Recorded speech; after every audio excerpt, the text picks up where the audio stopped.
Today I'm going to be showing you guys how to make a vacuum cleaner for your dolls. And my dolls' house is very messy and they need to keep it clean. So I'm going to give this little gift for them, which is a vacuum cleaner. To make this vacuum cleaner, you'll need a toothbrush that could be anywhere in your house. I would highly suggest a child's toothbrush since it's very small and it's perfect for the dolls.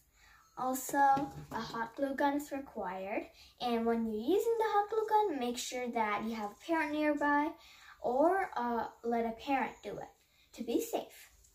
And last but not least, you'll need a blade or a knife or a scissor. Make sure you have a parent around or let the parent do it for you for safety. Now let's get on to making the vacuum cleaner. And before you cut, make sure that when you're cutting is straightly, and I would suggest make a mark before cutting also. Then you would get two different pieces, the one with the brush hair on it. And the small piece on the side, put some hot glue on and glue it on with the other piece.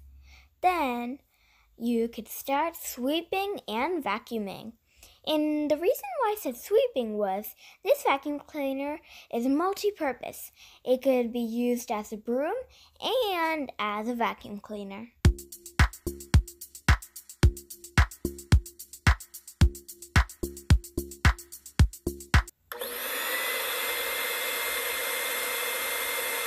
Okay kiddos, I hope you liked today's video. If you did, make sure to like, subscribe, and share. And make sure for you guys to also try this out. It was very fun making it, and I'll see you in the next video. Bye!